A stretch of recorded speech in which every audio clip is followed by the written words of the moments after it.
जय माँ काली। भारत माता की जय। भारतवासियों, आज 14 फरवरी 2026 है। आज के दिन को हमें कभी नहीं भूलना चाहिए। आज के दिन ही 14 फरवरी के दिन जम्मू कश्मीर के पुलवामा में पाकिस्तानी आतंकवादियों, जिहादियों और कुछ भारत के गद्दारों मिलकर जम्मू कश्मीर के पुलवामा में हमारे बहादुर शूरवीर और देश के लिए तन मन न्यौछावर करने वाले 40 सीआरपीएफ के वीर जवानों पर उनकी बस पर आत्मघाती हमला कर दिया था।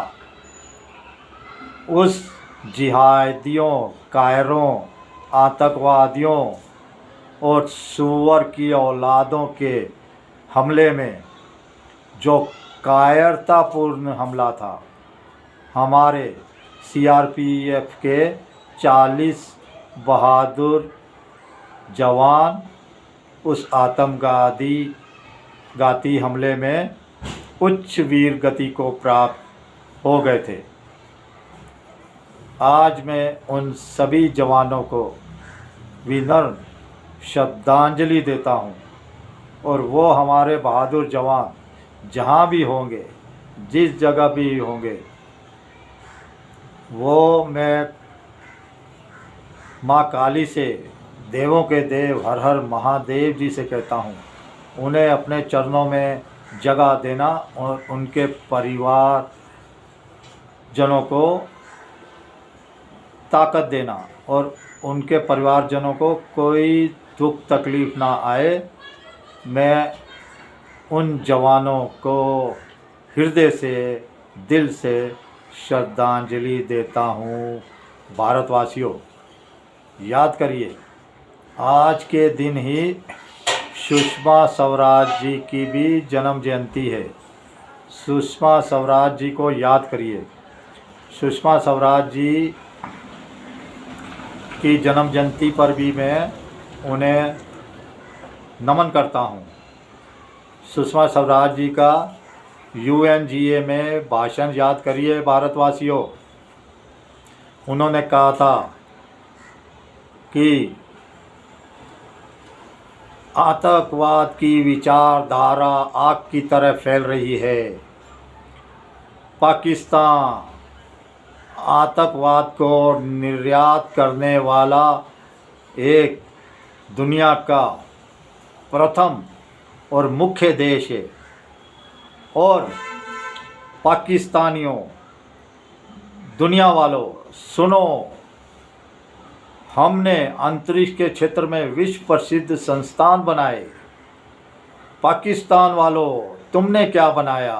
तुमने लश्कर तोयबा बनाया, तुमने जैशे मोहम्मद बनाया, तुमने हक्कानी नेटवर्क बनाया, तुमने हिजबुल मुजाहिदीन बनाया, तुमने आतंकवादी ठिकाने और आतंकवादी कैंप बसाए। और सुनो दुनिया वालों, सुनो पाकिस्तानियों, हमने साइंटिस्ट, इंजीनियर और डॉक्टर बनाए। और तुमने क्या पैदा किए? तुमने दहशतगर्द पैदा किए, हमने साइंटिस्ट पैदा किए, हमने इंजीनियर पैदा किए, तुमने जिहादी पैदा किए, हमने डॉक्टर पैदा किए और तुमने बेगुनाह की जान लेने वाले दुनियाद्रोही पैदा किए। तो ये जो बात है, तुमने आतंकवादी पैदा किए और हमने डॉक्टर पैदा किए। आतंकवादी जो होते हैं, जिहादी होते हैं, वो जिंदा लोगों की जान लेते हैं और डॉक्टर जो हमने पैदा किए, वो मरने वाले को भी जान बख्शने, जिंदा रखने की कोशिश करते हैं। ये फ़र्क है पाकिस्तानी जिहादियों और हमारे भारत के युवाओं में। तो हमारे देश और पाकिस्तान में ये फ़र्क है, ये बता रही थी। कि आतंकवादी तो जिंदा लोगों को मार देते हैं और हमारे डॉक्टर जिंदा रखने की, जिंदगी बचाने की कोशिश करते हैं। तो कितनी सुंदर बात उन्होंने कही थी और ये बात इतिहास के पन्नों में दर्ज हो चुकी है भारतवासियों। इसीलिए मैं सुषमा स्वराज जी ने जो कहा था उसके लिए मैं फिर से एक सुषमा स्वराज जी को अपना नमन अभिनंदन करता हूं उनकी जन्म जयंती पे। और इसी के साथ आज मोदी जी पहुंचे हैं असम के अंदर, और मोदी जी का असम के अंदर 3 महीने में तीसरा दौरा है भारतवासियों। मोदी जी ने जो पूर्वोत्तर के राज्य हैं उनमें पहली बार एक सड़क पर पवन सेना वाली जो हमारे लड़ाकू जहाज उतरते हैं और उड़ान भरते हैं वैसी एयर स्ट्रिप बनाई है सड़क के ऊपर। ये बहुत ही अद्भुत है। और पूर्वोत्तर के राज्यों और जो चीन से हमारी सीमाएं मिलती हैं उसके लिए बहुत ज़रूरी है।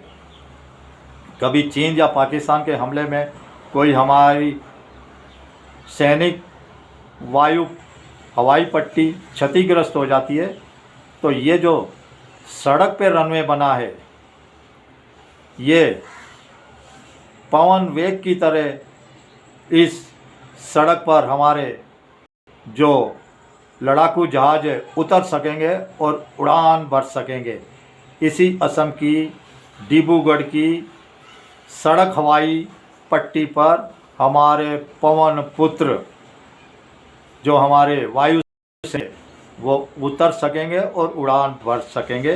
ये बहुत ही अद्भुत है। युद्ध के समय तो इसका इतना महत्व बढ़ जाएगा कि बस कुछ पूछिए ही नहीं। 4.7 किलोमीटर की ये हवाई पट्टी बताई जा रही है वासियों। और एयर सुरक्षा के लिए ये बहुत ही अच्छी रणनीति है जो अब आज भारत में अपनाई जा रही है। देखिए सबसे पहले इसी हवाई पट्टी पे जो सड़क पे बनी है उस पे C-130 हरक्यूलिस जो हमारा सामान लेके आने जाने वाला विमान है उसके ऊपर मोदी जी बैठ के उस सड़क की हवाई पट्टी पहुँचे। मोदी जी है ना। उसके बाद वहाँ हमारे राफेल, सुखोई, तेजस, हमारे हेलीकॉप्टर ना जाने कितने विमान उड़े और उतरे। और वहाँ की जनता ने भी ये अद्भुत नज़ारा देखा जो दिल को खुशी से भर देने वाले पल हैं।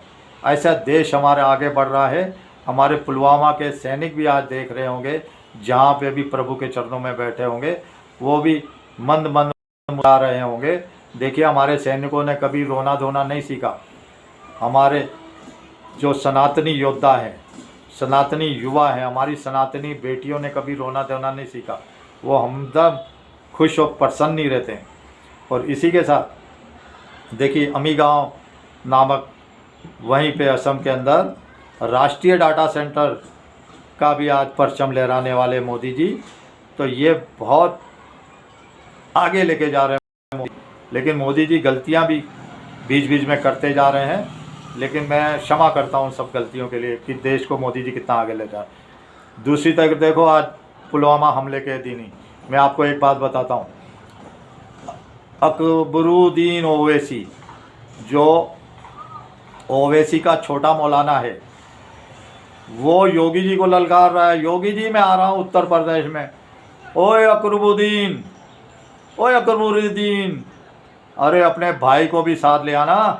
बाबा ने लठ पिला के रखा है, लठ पिला के, सरसों का तेल पिला के रखा है अपने लठ में। यूपी के अंदर, उत्तर प्रदेश के अंदर बाबा का प्रदेश है। गलती मत कर देना, गलती मत कर देना, तेरी 7 पीढ़ियां भी माफ़ी मांगती रह जाएंगी। और बुलडोज़र बाबा, हमारे बाबा योगी माफ़ करने वाले नहीं हैं। तुम्हारे फिर पूरे ख़ानदान को याद रख लेना। बाबा जब बोलते हैं तो उनकी बात तो समझ लेना। उन्होंने बोला बरेली वाले मौलाना को देख लो। अरे देख ले बरेली वाले मौलाना को, कैसे उसकी ठुकाई हो रही है, कैसे उसकी पिटाई हो रही है, कैसे उसकी आवाज़ गुमनामी में दफन हो गई है। तो ये अकबरुद्दीन ओवैसी, उत्तर प्रदेश आने से पहले तू सोच लेना 10 बार। मैं भी दिल से चाहता हूँ तू उत्तर प्रदेश पहुँच और कुछ भी गलत बोल, कुछ भी गलत बोल, मैं तो देखना चाहता हूँ तेरे अंदर कितना दम है। तेरे अंदर अगर दम है तो उत्तर प्रदेश में आके बोल एक बार। चलिए भारतवासी, आज देखते हैं बाबा का वो चमत्कारिक रूप या एक जिहादी का दबा दबा मरा मरा स्वर, दोनों में से कौन योद्धा साबित होता है। 7 पीढ़ियाँ बाबा इसकी ख़त्म कर देंगे, 7 पीढ़ियाँ, नाम लेवा भी नहीं बचेगा, मैं आपको बताता हूँ।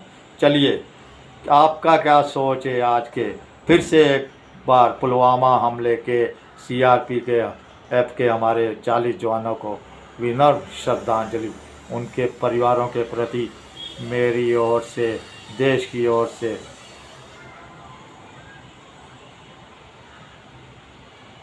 एकता प्रकट करने के लिए, उनके साथ होकर रहने के लिए, उनके परिवारों के दुख में मैं और पूरा देश भागीदार है। ये पुलवामा हमले के बहादुर जवानों के प्रति मेरा और देश की श्रद्धांजलि है। जय श्री राम, जय श्री हनुमान, वंदे मातरम, जय हिंद।